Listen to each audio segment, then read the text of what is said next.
Market Mantra, Market Mantra, Market Mantra, Market Mantra, Market Mantra,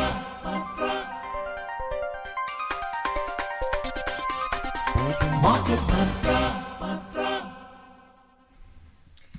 Welcome to Market Mantra, the program in which we give you a complete update on the economic, business and stock market news of the day. I am Anubha Rohatgi with my co-anchor Sonu Sood. धन्यवाद अनुभा। नमस्कार श्रोताओं, market मंत्र में आपका स्वागत है। आधे घंटे के इस कार्यक्रम में हम देश और दुनिया से आर्थिक, व्यापारिक और शेयर बाजार के ताजा समाचार आप तक लाएंगे और उन पर चर्चा भी करेंगे। हमारे साथ खबरों पर चर्चा के लिए स्टूडियो में आमंत्रित है वरिष्ठ आर्थिक विशेषज्ञ SP Sharma. Mister Sharma, market मंत्र में आपका स्वागत है। जी शुक्रिया, थैंक यू। और अब हेडलाइंस के साथ है Anubha Rohatgi. Thank you, Sonu. Benchmark domestic indices end in positive territory despite mixed global cues. Sensex rises over 590 points. Nifty closes at 23,332. Asian indices end mixed. European indices trade in negative territory ahead of US President Donald Trump's tariff announcements. And global crude oil prices fall. Brent crude trades at $74.09 per barrel. मिले जुले वैश्विक संकेतों के बावजूद प्रमुख घरेलू बाजार सूचकांक तेजी में। सेंसेक्स 590 से अधिक के उछाल में रहा। निफ्टी 23,332 पर हुआ बंद। एशियाई बाजारों में रुख मिला जुला था। अमेरिकी राष्ट्रपति डोनाल्ड ट्रंप की शुल्कों से जुड़ी घोषणा से पहले यूरोपीय बाजारों में गिरावट का रुख था और कच्चे तेल की वैश्विक कीमतों में आई गिरावट। ब्रेंट क्रूड $74.09 प्रति बैरल पर था।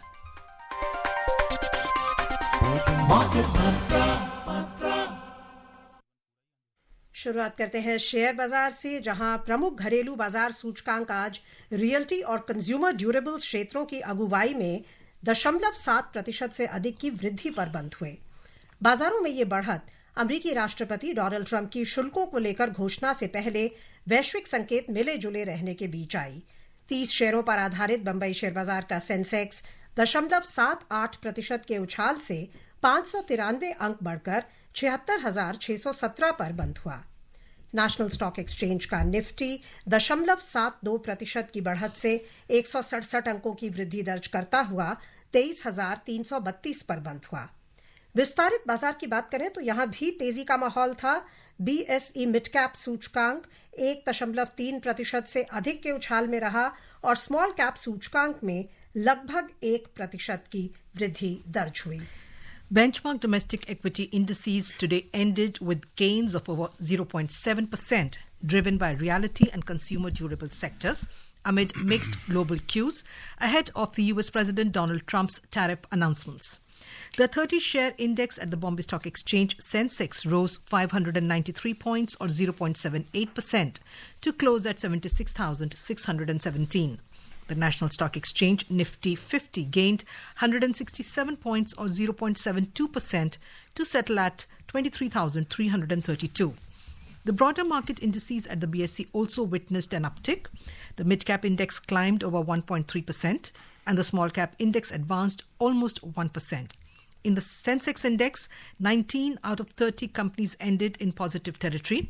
Among the top gainers, Zomato surged over 4.9%, Titan jumped over 3.7%, and the IndusInd Bank gained over 2.8%. Conversely, among the top laggards, Nestle India declined over 1.3%, Power Grid as well as Ultratech Cement both slipped 0.88% each, and Bajaj Financial Services lost over 0.6%. In sectoral indices at the BSE, all 21 sectors logged gains. In the top gainers, realty rose over 3.6%, consumer durables added over 2.6%, and consumer discretionary advanced 1.7%. The overall market breadth at the BSE was positive as shares of 2,863 companies advanced, shares of 1,091 companies declined, and shares of 131 companies remained unchanged. At the National Stock Exchange, 39 companies hit their 52-week high, while 43 hit their 52-week low. रुपए की बात करें तो अंतर banking विदेशी मुद्रा बाजार में रुपया आज डॉलर के मुकाबले 3 पैसे की मामूली गिरावट से ₹85.50 प्रति डॉलर के स्तर पर बंद हुआ। दुनिया की 6 प्रमुख मुद्राओं की तुलना में डॉलर की स्थिति दर्शाने वाला डॉलर सूचकांक दिन के कारोबार में 104.13 पर था। क्या कहेंगे आप मिस्टर शर्मा, आज जो हमने बाजार में तेजी देखी है, बावजूद इसके कि जो वैश्विक बाजार है, यूरोपीय बाजारों में गिरावट है और बाकी एशियाई बाजारों में मिला जुला रुख है, किस तरह से आप देखते हैं अभी बाजार की स्थिति को? क्या ये कल की भारी गिरावट जो आई, ऑलरेडी वो जो नर्वसनेस थी वो एब्जॉर्ब हो चुकी है, और क्या आप आज से आपको क्या आशाएं हैं जो टैरिफ से रिलेटेड अनाउंसमेंट होने वाली है? देखिए सोनू जी, जो इंडिया का बाजार है वो काफ़ी रेजिलियंस शो कर रहा है, और हमारी करेंसी भी रूपी भले ही पहले वीक रहा हो, लेकिन अभी डॉलर के मुकाबले में जिस तरीके से डॉलर वीक हुआ है पिछले कुछ हफ्तों में, मैं कहूँगा कि रूपी उससे ज़्यादा मजबूत हुआ है। तो बाजार में एक जो हमने रुख देखा, जो एक करेक्शन, पहले एक डीप करेक्शन देखी थी, उसके बाद हमने काफ़ी रिकवरी देखी, बहुत ही स्ट्रॉन्ग रिबाउंड देखा। जब ये मार्केट्स ने ऑब्जर्व किया कि जो यूएस कर रहा है उसका सबसे ज़्यादा नुकसान तो यूएस इकॉनमी को ही होना है, हमें उसका नुकसान कम है जबकि यूएस इकॉनमी को ज़्यादा है। वो क्यों? क्योंकि वो उसको इन्फ्लेशन रिपरकशंस फेस करने होंगे, उसका जो बायलैटरल रिलेशंस है वो इम्पैक्ट होंगे। तीसरा, जो यूएस का लॉन्ग टर्म पॉलिसी पर्सपेक्टिव है वो अनसर्टेन होता है। तो हमारी मार्केट्स ने बहुत अच्छे से रिबाउंड किया, क्योंकि हमारे जो संसाधन है, हमारी जो ग्रोथ है वो बहुत ही इंटैक्ट है। तो अभी का जो रुख, अभी हमने जो पिछले 2-3 दिन में देखा, जो वॉलेटिलिटी देखी, पहले मार्केट ने काफ़ी गिरावट दिखाई कल, और आज एक रिकवरी देखी गई, तो मार्केट थोड़ी कॉशियस तो है कि यूएस का जो भी अनाउंसमेंट होगी, भले वो सबको पता है कि यूएस क्या करने वाला है, कि इसके ऊपर ऑटो के ऊपर टैरिफ लगाएगा, 25% टैरिफ रहेगा, और जो रेसिप्रोकल टैरिफ्स रहेंगे जिनके साथ ट्रेड डेफिसिट है। तो ऐसी जो चीज़ें हैं कुछ अपेरेंट तो हैं, लेकिन एक्चुअल में क्या होगा वो अनसर्टेन है। उसमें ये हो भी सकता है, ये नहीं भी हो सकता। तो मार्केट स्पेसिफिक होगा, सेक्टर स्पेसिफिक होगा, या कंट्री स्पेसिफिक होगा, उसके ऊपर अनसर्टेनिटी अभी भी है, जिसकी वजह से मार्केट्स में थोड़ी वॉलेटिलिटी रहेगी, और कल भी रहेगी। लेकिन मैं ये बताना चाहूंगा कि मार्केट्स ने काफी करेक्शन देखी है, और वापस मार्केट्स ने रिबाउंड भी देखा है। अभी मार्केट एक कंसोलिडेशन मोड में है, मार्केट्स में कोई बहुत बड़ा फियर नहीं है कि मार्केट बहुत बुरी तरीके से डिसेलरेट हो जाएंगी। जो अगर कोई ऐसी अनाउंसमेंट आ भी गई तो मार्केट में कोई ऐसी घबराने की बात नहीं होनी चाहिए। Mr. Sharma, there is one view that the reason that we've seen this rebound in the market today after that sharp fall yesterday is also that expectations that the tariffs which are going to be announced later tonight by the US would have a minimal impact on the domestic economy. What are the basis for this, this particular view of this particular optimism? And would you agree with it? Because we have a great trade with US, and we are in surplus. And our major, though our major exports are from the merchandise, but we have a great chunk of the services exports also. So if the impact is assessed, then that is not that much high that can impact significantly our market scenario or our product specific sectors. But definitely अगर US में recession आती, जैसे आप कह रहे हैं कि US की इन्फ्लेशन बढ़ने का काफ़ी खतरा है, और अगर वहाँ पे ग्लोबल ग्रोथ, वहाँ पे जो ग्रोथ है वो कम हो जाती है, कॉन्सिक्वेंटली ग्लोबल ग्रोथ अफेक्ट होती है, तो उसका इनडायरेक्ट इम्पैक्ट तो भारत पर आएगा ही। देखिए, अगर इनडायरेक्ट इम्पैक्ट आता भी है तो हमारी ग्रोथ फिर भी 6% से ऊपर इंटैक्ट रहती है। जी। जब अगर यूएस 1% पे भी ग्रो करे, in that scenario also we are able to grow more than 6%. तो हमारे ऊपर जो इम्पैक्ट है वो 6% के ऊपर का इम्पैक्ट है, कि हम 7-8-9% पे नहीं ग्रो कर पाते। अगर वर्ल्ड मार्केट्स में स्लो डाउन होती है, लार्जेस्ट इकोनॉमीज में स्लो डाउन होती है, we will not be able to grow at 8% और 9% और 7.5, but we will be growing more than 6% in any scenario. आपने देखा कि जब कोरोना के टाइम पे भी जब बहुत ही डिसेलरेशन हुई, वर्ल्ड जो जीडीपी था बहुत बुरे से डिसेलरेट हुआ, हमने उसके सेकंड क्वार्टर में ही रिकवरी की और हमने 9.5% के ऊपर की ग्रोथ दिखाई जब वर्ल्ड 6% पे ग्रो किया। तो जैसे अभी भी अब जो ग्रोथ है 6% से वो ऑन एन एवरेज 3% पे आ गई है पिछले कुछ वर्षों में, 2-3 में। अगर हम आगे का एवरेज देखें तो 3% है, लेकिन फिर भी हम उसके डबल रेट से भी ज्यादा पे ग्रो कर रहे हैं। बिल्कुल। तो हमारी जो ग्रोथ है, हमारी जो रेजिलियंस है, वो 6% पे तो है ही है। हम 6% पे ग्रो करने की रेजिलियंस अभी रखते हैं, खास करके जो कोरोना के बाद हमारा डेवलपमेंट हुई। In the post-corona years, we are growing on an average more than 8% Based during on the the last. reforms जो सरकार Based on की the reforms. अगर पीछे के 3 साल देख लें, इस साल के को 23-24-25 को चलो ठीक है, हमने हमारा जो ग्रोथ है 6.5% या 6.6 और 6.7 रहेगा, लेकिन पीछे के 3 वर्षों का जो एवरेज ग्रोथ रेट है दैट इज मोर देन 8%। अगर हम 4 साल का एवरेज करेंगे that will be more than 7.5%। So, Mr. Sharma, what you're saying is that basically whatever happens, we will continue to grow at least 6%, Yes. right? Yeah. And how significant in this 6%, growth that you're talking about, how significant is the domestic market or domestic economy? Because that obviously is a driving force for us to be able to maintain that 6%. Yes, 6% is the support of the domestic economy because we are not relying that much on the exports, and our exports are $778 billion last year. But our major chunk of growth comes from the our domestic segment, our rural segment, our urban segment, basically our consumption trajectory. So we are supported by our own growth parameters, not relying significantly on the global growth or the global developments. एक और चीज, आज से ठीक एक सप्ताह बाद यानी कि 9 अप्रैल को आरबीआई की पॉलिसी आने वाली है, और आरबीआई ने लिक्विडिटी इंजेक्शन जो किया है इकोनॉमी में, कहते हैं कि अगर वो लिक्विडिटी अब सरप्लस में हम हो गई है, सो तब बैंक ज्यादा सशक्त हो जाते हैं जो भी कटौती होती है उसको पास ऑन करने में भी।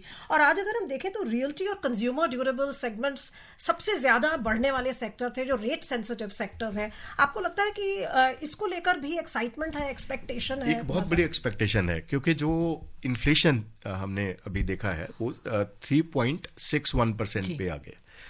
4% के बिलो जब इन्फ्लेशन आता है तो एक बहुत ही कंफर्ट जोन में है। तो जबकि ग्लोबल इन्फ्लेशन जो है बहुत स्टिकी है। अब यूएस में इन्फ्लेशन देखें या यूरोप में देखें तो उसमें उतना डिसलेरेशन नहीं हो पा रहा है, वो एक जगह पे आके रुक गया है। लेकिन हमारे पास जो इन्फ्लेशन ट्रैजेक्टरी है वो सिग्निफिकेंटली पिछले 3-4 महीनों में ही 5% से ज्यादा से कम होके अभी 3.5% के आसपास आ गया है। तो हमारे पास एक बहुत बड़ा स्कोप है कि हम अपना रेट कट करें। हम अभी अगर रेट कट होता है तो डेफिनेटली मैं कह सकता हूं कि वो एक ऐसा सेंटीमेंट देगा कि हमारी जो ग्रोथ है, जो अभी इस वर्ष में, इस फाइनेंशियल ईयर में हम 7% से ऊपर ग्रो करेंगे डिस्पाइट ग्लोबल हेडविंड्स। अगर ग्लोबल चैलेंजेस भी रहे, ऐसे ही रहे, तब भी we will be able to grow more than 7% in that scenario also. Right. Let's move on to the next story. The White House has confirmed that US President Donald Trump will impose new tariffs today. White House spokeswoman Caroline Leavitt said reciprocal tariffs on countries that impose duties on US goods would take effect immediately after Trump announces them, while a 25% tariff on auto imports will take effect tomorrow. The US President will unveil the new round of his tariff plans at a ceremony in White House Rose Garden at around 1:30 a.m. Indian Standard Time on Thursday. Earlier, President Trump had labeled April 2nd as Liberation Day, insisting that the levies will free the US from its reliance on foreign goods. He said that all countries would be targeted. He further added that it is a bid to boost US manufacturing and punish other countries for what he has called years of unfair trade practices. White House trade advisor Peter Navarro said that the new tariffs would raise $600 billion annually, which would be the largest tax increase since World War II. Mr. Sharma, here I want to know from you, because President Trump has said that the tariffs would be across board. And of course, we cannot, rule out India is also there. So as and when the tariffs are announced, which other sectors do you think are likely to be impacted the most?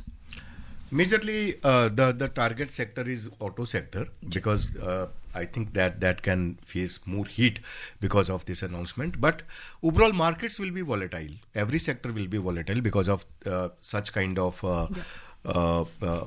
repercussions or the announcements. But the major impact I am observing in major 4-5 factors. Firstly, that can escalate inflation trajectory in US. Yes. Second, impact on the bilateral relations of US with the other countries. And third is global trade war, because other countries will also come forward for Yes. the reciprocal tariffs. And the fourth, impact on the global growth. And fifth, impact on the employment scenario in many countries, those who are majorly dependent on the export segment. सो ये जो Trump tariff जो एक वो है threat है, वो शुरू हो गया था जनवरी में, जब से उन्होंने अनाउंस किया, और अब एक्चुअली वो उसको एक अमली जामा पहनाया जाएगा। तो उसको लेकर एक वो रही है मार्केट्स में, एक अनिश्चितता रही है। और पिछला जो वर्ष अगर हम देखें तो काफ़ी उतार चढ़ाव था बाज़ारों में, जो वित्त वर्ष अभी समाप्त हुआ, लेकिन उसके बावजूद 5% से अधिक बढ़ा सेंसेक्स, मिड कैप्स 5.6% बढ़े और स्मॉल कैप 8% बढ़े। अब इस वर्ष से आपको, इस वित्त वर्ष से आपको क्या आशाएं हैं स्टॉक मार्केट्स के लिए?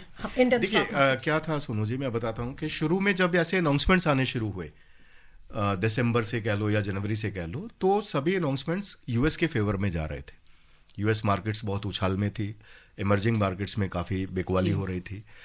लेकिन जब एक्चुअल जो इम्पैक्ट सामने आया कि सबसे ज़्यादा तो यूएस की इकॉनमी इम्पैक्ट होने वाली है, उसी के लिए सबसे ज़्यादा रिपरकशंस हैं। चाहे भले ही वो $600 बिलियन का अपना टैक्स भरपाई करना चाहते हैं, but they will be impacted significantly. उनके जो अदर जो रिपरकशंस होंगे, इन्फ्लेशन सबसे ज़्यादा थ्रेट होता है।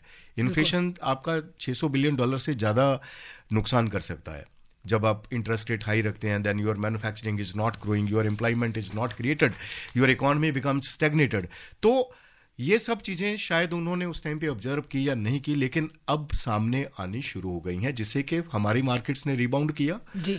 और इस वर्ष में मैं ये समझता हूँ कि markets will perform better as compared with the last year.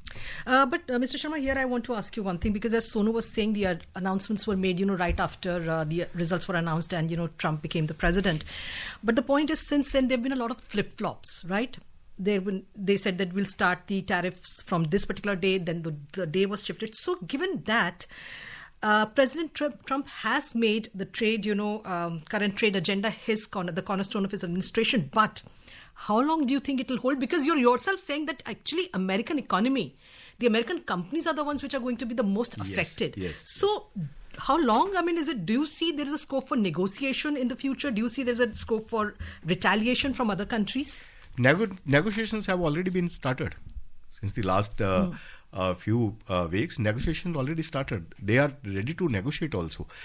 But if they are imposing in a knee-jerk way from tomorrow, then the repercussions will be... No, let's say long term. Yes. Long term, they will not sustain in such a scenario that they are able to create employment or the manufacturing or the growth of the economy. All scenario will be impacted, and they will come forward for the negotiations, because this is not the scenario that there will be a reciprocal give and take, because trade is for the welfare. Sometimes you import for the welfare of the people at lower cost, and sometimes you export for the surplus production to meet the other country's demand and to create employment opportunities in your country with the more enhanced production trajectory. Yes. So trade is different from such kind of blames or the so briefly जो world order change हो रहा है, जिस तरह से US का stance change हो रहा है, क्या लगता है आपको भारत के लिए कुछ अपॉर्चुनिटीज ब्रीफली अगर बताएं? जो डिस्ट्रप्शन आ रही है उसमें भारत के लिए कुछ अपॉर्चुनिटीज भी हैं, बीइंग जैसे आपने कहा कि हम इतने मजबूत रेजिलियंस वाले नेशन हैं और इतने फास्टेस्ट ग्रोइंग नेशन है पूरे विश्व के, तो उसमें कुछ अपॉर्चुनिटीज हमारे लिए हैं, इन्वेस्टमेंट हमारे यहाँ ज्यादा अट्रैक्ट हो सकता है? देखिए, जब भी डिस्ट्रप्शंस होती हैं तो भारत की इकोनॉमी और रेजिलियंट हो जाती है। जब हमने ट्रेड वॉर पहले देखी, उसमें भी हमारी इकोनॉमी ने रेजिलियंस गेन की, और उससे पहले चाइना हमारा लार्जेस्ट ट्रेड पार्टनर था। जब पहले का ट्रेड वॉर में जब यूएस और चाइना में हुई, तो उसके बाद यूएस हमारा लार्जेस्ट ट्रेड पार्टनर हो गया। थोड़ा सा बीच में अप्स एंड डाउन्स हुए, कई बार चाइना और अभी, लेकिन पिछले कुछ वर्षों से US is our largest trade partner. और अभी जो डिस्ट्रप्शंस हैं, अभी हमारा जो ट्रेड है, हम लगभग 1500-1600 बिलियन डॉलर का हमारा ट्रेड है, 1600 बिलियन डॉलर के आसपास, ऊपर नीचे समझ लो। तो ये जो इकोनॉमीज हैं, जो यूएस है, इनके एक्सपोर्ट्स ट्रिलियंस ऑफ डॉलर्स में है। अब यूएस जो है, अगर लगभग कोई 3 ट्रिलियन एक्सपोर्ट करता है, 4 ट्रिलियन इंपोर्ट करता है जी। ऐसे ही चाइना जो है 3.5 ट्रिलियन जो है एक्सपोर्ट करता है, लगभग 2.5 ट्रिलियन जो है वो इंपोर्ट। तो ऐसे करके they trade in trillions, but our trade is not that much significant कि हमारी ग्रोथ को इम्पैक्ट करेगा, but that create resilience actually. Right, absolutely. अंतर्राष्ट्रीय बाजारों पर एक नजर डालते हैं, फिर चर्चा को आगे बढ़ाएंगे। प्रमुख एशियाई बाजारों में आज रुख मिला जुला रहा। दक्षिण कोरिया का कॉस्पी 0.6% से अधिक के नुकसान में रहा। सिंगापुर के स्ट्रेट्स टाइम्स सूचकांक में 0.37% की गिरावट दर्ज हुई और हांगकांग का हैंग सेंग बिना किसी खास बदलाव के बंद हुआ।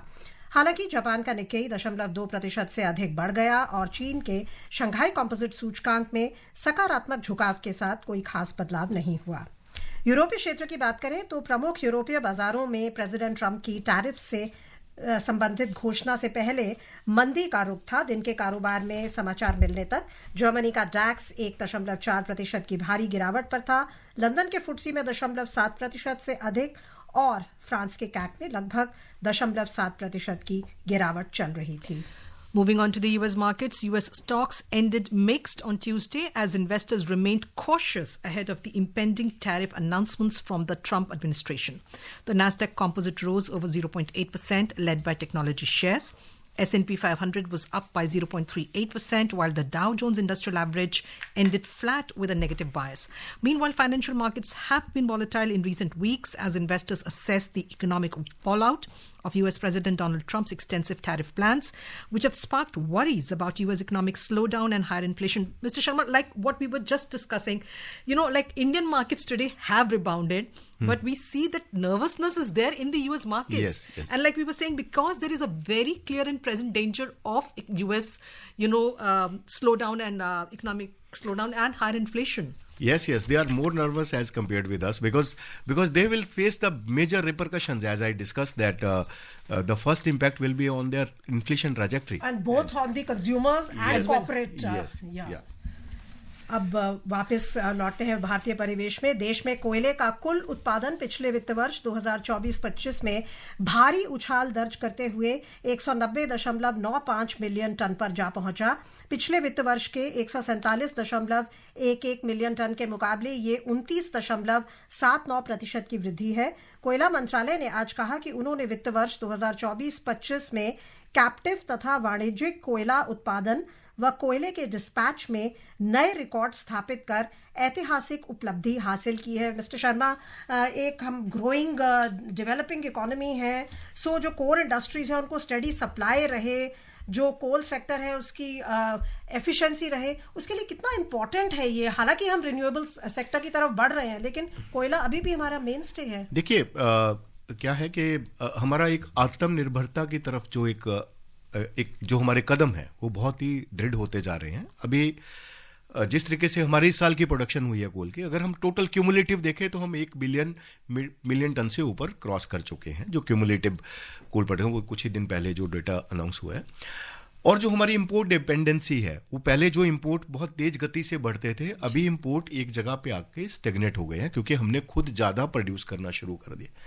भले भी अभी भी हमारे इंपोर्ट काफी सिग्निफिकेंट है because we are a great demand of energy, but now the imports are not increasing in that way. जो पहले हम देखते थे कि 200 मिलियन टन से लगातार 220, 230, 240, 250, 260, तो अभी वो यहीं पे आके स्टेगनेट हो गए। अभी हम बहुत ज्यादा कोल इंपोर्ट जो है नहीं कर रहे, कि जो रफ्तार थी वो काफी स्लो हुई है क्योंकि हमने डोमेस्टिकली काफी प्रोड्यूस करना शुरू कर दिया। Moving on to the next story, over 1 million manpower resources were hired through the digital procurement platform Government e-Marketplace or GEM in the financial year 2024-25. Speaking on this achievement, CEO of GEM, Ajay Bhaddu, stated that the platform has harnessed digital capabilities and has emerged as a one-stop shop for procurement of all possible services required by government buyers at various levels of administration. He added that the manpower outsourcing service not only simplifies the hiring process for government organizations, but also ensures strict labor compliance through comprehensive service level agreement. GEM currently offers over 33,000 service providers, enabling buyers to engage manpower based on diverse criteria, including minimum wages and fixed remuneration. उधर महाराष्ट्र सरकार ने राज्य प्रशासन में AI प्रौद्योगिकियों को अपनाने में तेजी लाने के लिए मुंबई, पुणे और नागपुर में 3 अत्याधुनिक AI उत्कृष्टता केंद्र स्थापित करने के लिए माइक्रोसॉफ्ट कॉरपोरेशन के साथ एक समझौता ज्ञापन पर हस्ताक्षर किए हैं। Mumbai centre for geospatial analytics को मुख्य सचिव के कार्यालय में होस्ट किया जाएगा और ये उन्नत जियोस्पेशियल एनालिटिक्स क्षमताएं प्रदान करेगा। ये उत्कृष्टता केंद्र satellite imagery analysis, spatial data management और जियोग्राफिक इंफॉर्मेशन सिस्टम पर आधारित एप्लीकेशंस के माध्यम से सरकारी प्रशासन द्वारा महत्वपूर्ण निर्णय लेने में सहायता करेंगे। ब्रीफली आपको लगता है कि गवर्नेंस को एफिशिएंट बनाने में AI का ज्यादा से ज्यादा इस्तेमाल? Yes, AI is getting a great pace and creating efficiencies also. And in India the adoption is also very high. मैं समझता हूँ कि AI के adoption से जो हमारी efficiencies हैं मैन्युफैक्चरिंग में, बिजनेसेस में काफ़ी हाई हैं। जब हम ये कंपेयर करें कि जो कंपनीज AI अडॉप्टिव नहीं है और दूसरी के साथ, तो उनका ग्रोथ रेट सिग्निफिकेंटली हाई है। तो ऐसा देखा गया है जी। Let's take the next story. Prime Minister Narendra Modi will embark on a 2-day visit to Thailand tomorrow morning to participate in the 6th BIMSTEC summit. This will be the Prime Minister's third visit to Thailand after 2016 and 2019. During the visit, the Prime Minister will hold bilateral talks with his Thai counterpart, Paetongtarn Shinawatra, at Bangkok tomorrow. They will review the progress in the entire gamut of bilateral relations and discuss ways to add greater momentum to the India-Thailand bilateral partnership and exchange views on regional and multilateral issues. They will also witness the signing of several bilateral documents. The theme of the 6th BIMSTEC summit to be held this Friday is BIMSTEC, prosperous, resilient and open. Mr. Sharma, how important is the Prime Minister's visit from the perspective of, regional cooperation, strengthening regional cooperation? Regional cooperation is very, very important because now as global headwinds are there and geopolitics is also on high, so we have to find our further or the different growth partners also, and BIMSTEC is also a great growth partner or the trade partner of Indian economy. The bilateral trade is somewhere between $45 billion to $50 billion. So that is a great significant trade with the BIMSTEC countries, and Thailand and Bangladesh are the major trade partners within the BIMSTEC bloc. So this is a great, I believe, visit, and that will enhance the strength of our bilateral relations with BIMSTEC countries. Moving on to commodities, oil prices fell today as traders braced for reciprocal tariffs that US President Donald Trump is due to announce. Brent crude was trading over 0.5% down at $74.09 per barrel. WTI crude was trading at almost 0.5% down at $70.86 per barrel when reports last came in. उधर सराफा बाजार में सोना आज बिना किसी बदलाव के साथ कारोबार कर रहा था। अंतिम समाचार मिलने तक भारत में 24 कैरेट सोना 89,340 रुपए प्रति 10 ग्राम के स्तर पर था। वहीं चांदी 0.21% बढ़कर 1 लाख रुपए प्रति किलोग्राम के स्तर पर थी। मल्टी कमोडिटी एक्सचेंज में अंतिम समाचार मिलने तक अप्रैल 2025 में आपूर्ति किए जाने वाले सोने का वायदा मूल्य 0.06% बढ़कर 90,555 रुपए प्रति 10 ग्राम पर था। वहीं मई 2025 में आपूर्ति की जाने वाली चांदी का वायदा मूल्य 0.19% बढ़कर 99,650 रुपए प्रति किलो पर था। ब्रीफ सी आपकी टिप्पणी, सोने की जो कीमतें हैं अब ऊपर ही जाएंगी या कभी नीचे आने की भी देखिए, I am always bullish on considering the global scenario, I am always bullish on gold. जब से मैंने बताया पहले 2-3 साल पहले भी हमारे यहाँ पे डिस्कशन हुई है कि गोल्ड ऐसी सिचुएशंस हैं कि which are always in favour of gold. तो मैं समझता हूँ कि शायद 1 लाख से ऊपर इस वर्ष में गोल्ड जरूर तय करें। मिस्टर शर्मा, बहुत बहुत धन्यवाद आपका आने के लिए और अपनी विश्लेषण देने के लिए। जी, thank you ma'am. And before we close, a reminder of the headlines. Benchmark domestic indices end in positive territory despite mixed global cues. Sensex rises over 590 points. Nifty closes at 23,332. Asian indices end mixed. European indices trade in negative territory ahead of US President Donald Trump's tariff announcement. And global crude oil prices fall. Brent crude trades at $74.09 per barrel. And that's it in this edition of Market Mantra. For now, goodbye. Market Mantra.